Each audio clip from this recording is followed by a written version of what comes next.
Are we talking the female excision? Yes, the female Oh, relations. okay. So I had the experience, Mm, and it left like a mark on my brain. mm, So the pain, I don't like how to describe the pain. mm. Alhamdulillah, everything like I'm feeling better now.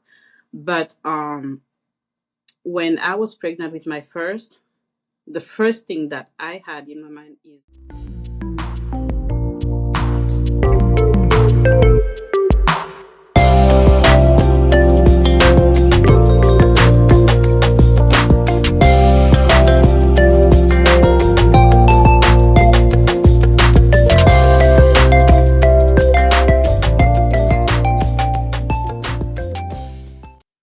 Hello, listeners, and welcome back to the Jeune Mama podcast, where we talk about all things pregnancy, postpartum, motherhood, tips and tricks, and more from a Senegalese American perspective.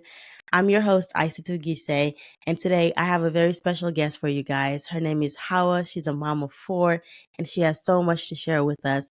So, without further ado, Hawa, would you like to introduce yourself? yeah, sure. Hi, Aissatou. So my name is Hawa. I am in my 30s. I have 4 kids. So I moved to the US in 2012. I was pregnant, 8 months pregnant with my first child. Wow. Yes. Oh, how was that experience like? I know we have questions to get through, but just as soon as you Yeah, said that, I'm like, wait a minute. it was crazy. Yeah. Crazy was the word. Okay. Because moving to a country that you don't know that's interesting. That's Yeah. the word, interesting. Because when you don't know the ups and downs, how it works, Yeah. sometimes it can be frustrating. Mm. Did you It move can. here with family or? Nope.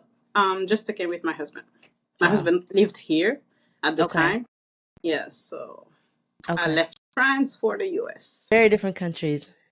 Different. I'm telling you, different country. It's like black and white. Yes, yes. I've been to France once Hmm. for like a 4-month project, and it was interesting. I love the food, Oh which I yes. know some people hate the food, but I like the food. But I did not like the French people. I'm sorry. I think that it was just you know, they're not the most friendly. Let me say that. I, oh yes. I am. I mean, French people are always like they're always complaining. Yeah. Like there's no grateful. They're not grateful or anything, but they're always complaining. And Mm. my first experience when I went back to France, like 7 months after I gave birth, Mhm. I had my stroller, and it's common to use transportations over there, Yes. trains and stuff. And there will be stairs, and people like wouldn't literally help me with the stroller. I would Mm. struggle. Oh my goodness. Man, these Americans are so nice compared to the French. That is something. That's something. Yeah. I don't know if they're trying to mind their business and it's gone to the extreme or what it is, but definitely a very interesting set of people. It is, and Yes. it's when you leave the country that Mhm. you realize that Yeah, I agree. I completely agree. there's something. That's something Something's wrong. not something's off. Hmm. Yeah, it's off. Completely off. Oh, well, thanks for that intro and telling us a little bit about yourself. I'm sure we'll get to know more about you throughout the interview. But for now, what we're going to do is play my infamous Would You Rather game. So I'm going to ask you 2 scenarios and you give me which one you would rather do. And they are related to having kids. Okay. Awesome. So the first one is, would you rather wrestle with your baby to give them food or try to get them into their car seat? Food. I'm Food? gonna rest with the car seat. No thanks. They hate the car seat. Mm-mm. No thanks. Would you rather try to get them into that car seat again or give them a bath? Give them a bath. Okay. For my baby, I'd rather try to get her into the car seat. The bath thing, Mm. we don't get along when we take a bath.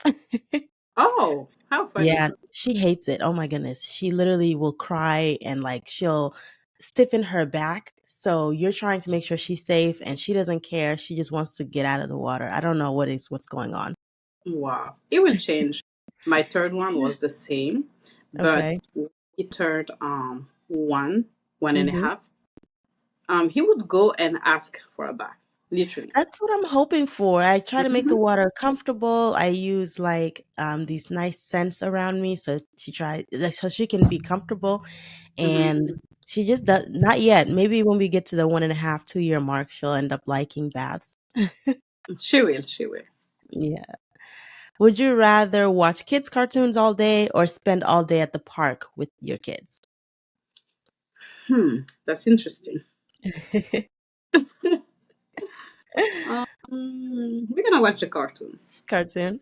Yes. Do your kids have I'm a particular cartoon that they like? Yes, my daughter actually she loves Baby Shark and it's Oh, getting my nerves.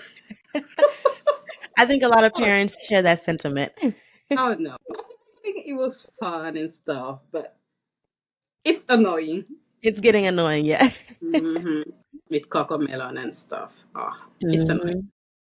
There are some African cartoons that my daughter has discovered because she Hmm. likes to click on the remote and just go everywhere. And those are actually pretty cute. And there's a couple Oh, that I like myself. So sometimes I find myself playing it even if she's not watching TV. oh, that's interesting. Yeah, I'll share them with you. Okay, sure.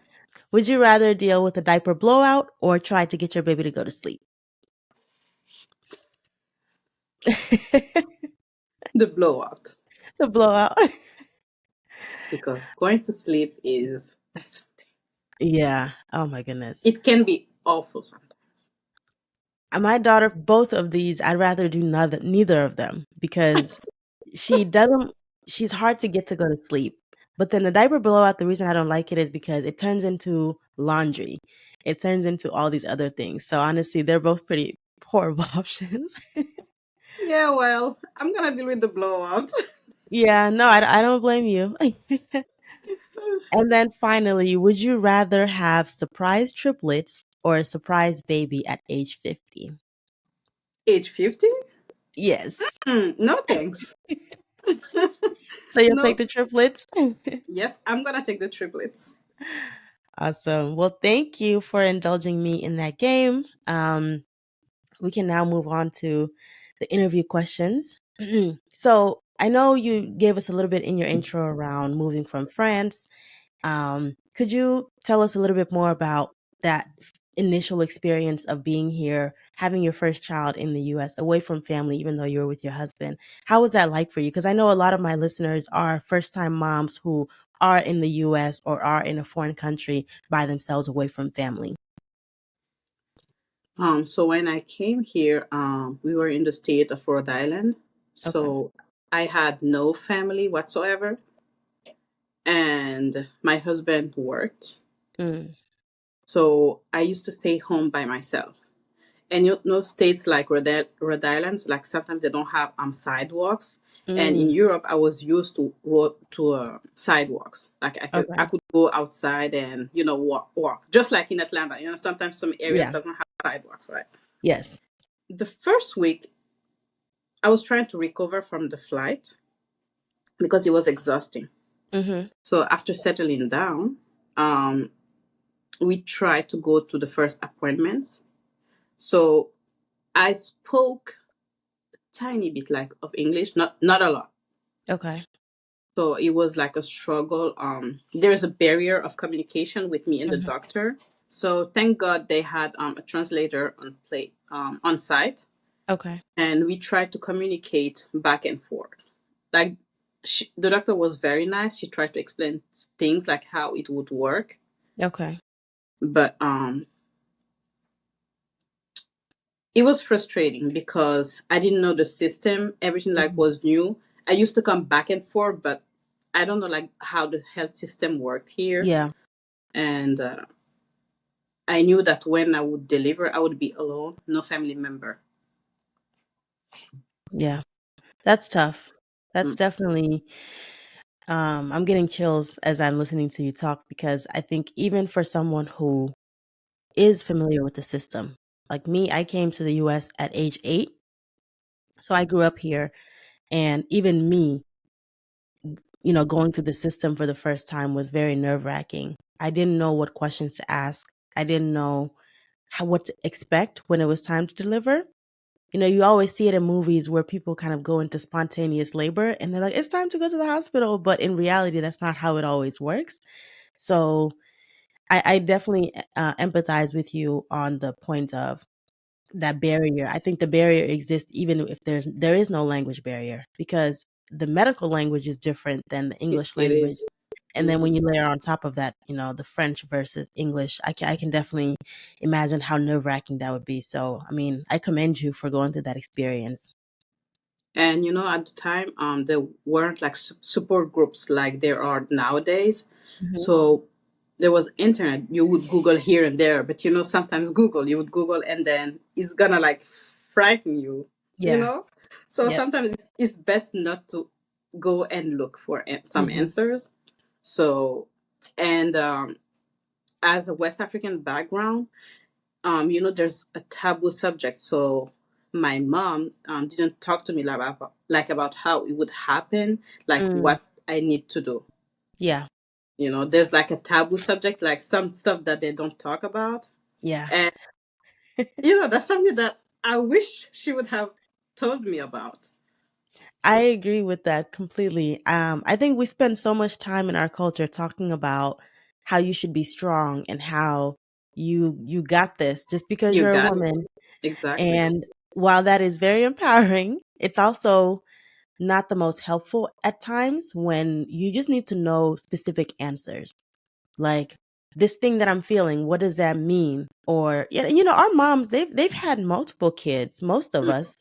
And so you would think that that knowledge, that anecdotal experience that they have, they'll share with us freely. But there's also a barrier there too with the taboo that you mentioned. I don't know, for some reason, we don't openly discuss these things in our community. But when you're going through it, that's really what you need, is that community of people who either have been there support. or can at least just be like, hey, I'm here for you. Definitely.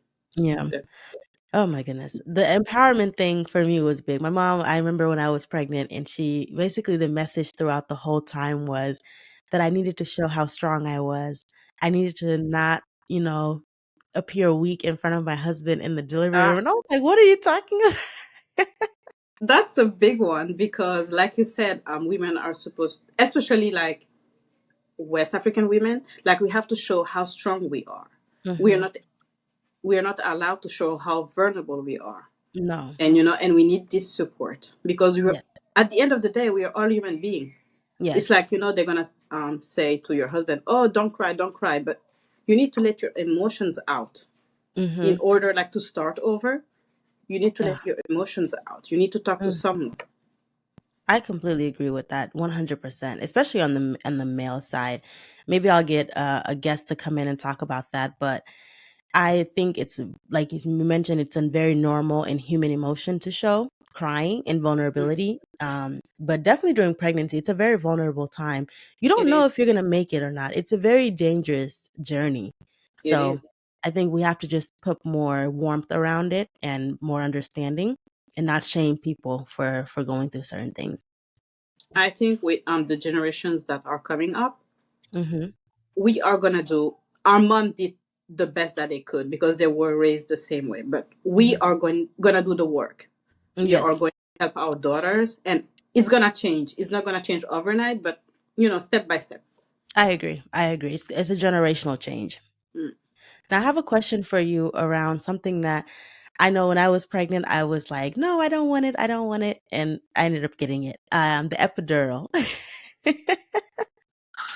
I was so, I don't know why I was so bent on not getting it. I think it speaks, it's a little bit related to what we just talked about, that having to be strong. But I wanted to get your thoughts on that. So, a little backstory. Um, I used to live. I was born and raised in France, so I lived in Guinea, West Africa, for 4 years. So Okay. during these 4 years, I was how do you say it? The excision. Oh, are we talking the female excision? Yes, yes, the female Oh, relations. Oh, okay. So I had the experience, Mm, and it left like a mark on my brain. mm, So the pain, I don't know like how to describe the pain. mm, Alhamdulillah, everything like I'm feeling better now. But when I was pregnant with my first, the first thing that I had in my mind is I'm taking the epidural. I'm not gonna go through that pain again. mm. I'm sorry. Oh no, it's fine. You okay? Yeah. That it just took me back because I haven't gone through it. I've never been through it. Hmm. Alhamdulillah. But it's a topic that I'm passionate about. In university, um I wrote a 16-page thesis on it. Wow. And um it's one of the reasons that kind of launched me on this path of female empowerment. Um in African society, when you talk about feminism, people think that you just are talking about economic feminism. And sometimes all it's about is just being seen as a human being, someone with rights. And so Hmm. I won't derail the conversation, but I just got emotional thinking about that because it's already hard to go through parenthood, to go through pregnancy, and to have to think in the back of your mind, I don't want to experience this pain again. So I never thought about epidural being something like on the same lines as that, you know? We Hmm. always talk about it as just, oh, I just want the experience to be easier, easier, easier. But for some, it's not even about that experience being easier. It's about trying to not re-trigger trauma. So Exactly. yeah, okay. I'm sorry. I'm just gonna wipe Oh no. my nose. So you decided you wanted the epidural so you wouldn't have to re-experience that. Hmm. With the language barrier, were your doctors able to explain the process to you, even whether it was through office visits or in the moment, or did you feel like that also was a challenge to go through? Because the epidural can be an intricate process. They explained it to me via the office visits. Okay. So it was this section was all good. Like they were like very comprehensive. They knew Mm, that we wouldn't be able to communicate well mm-hmm. as because of the language barrier, Okay. but because the translator was here, it Mm, made it easier for me and for them too. okay. Now I have a question on that. I know the giving birth experience can be so intimate. How Hmm. was that having a translator around the entire time? I loved it. Oh, good, good, Yes, I loved it. good. Sometimes it can be a pain in it, Mm-hmm. but at the end I liked it because I was able to tell how I feel, Mm-hmm. and they would give me like something to feel better. Okay, that's good. If there was no translator, like Yeah. I don't know, how it would have been. Yeah, absolutely. At that point, like that was more important than anything else, is you have to get Hmm. through the experience. It was not like I'm gonna take my phone and Google Translate and everything. The data was limited at the time too. I know. Yeah, exactly. Exactly. Definitely.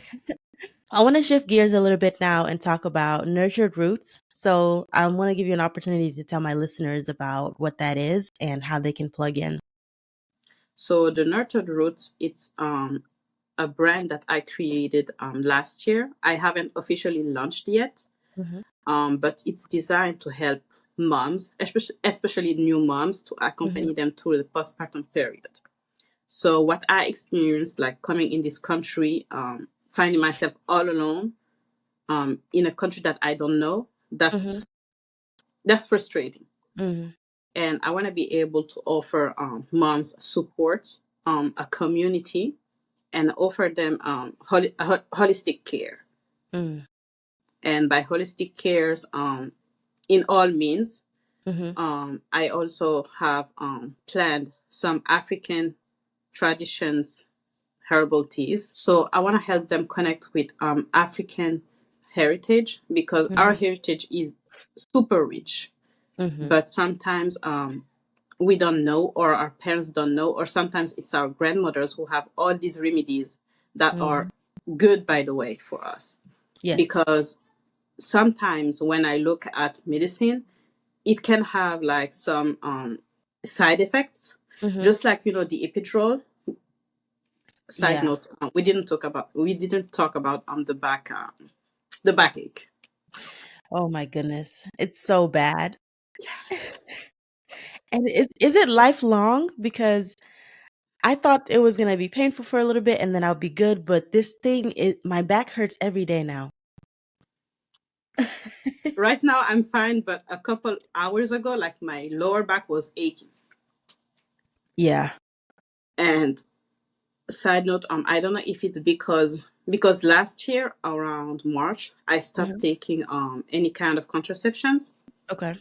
So I'm now taking my temperature. So ever since then, I'm feeling like I'm getting my body back, Mm. and I'm feeling like all the pains now. Okay. Okay. That's interesting. Mm, I'm sure there are so many side effects that we aren't even aware of when it comes mm-hmm, to all these things we put in our bodies. And as women, it seems like as soon as you get to that point of having kids, to the point that you hit menopause, that period of your life, you're just ingesting a lot of things. definitely.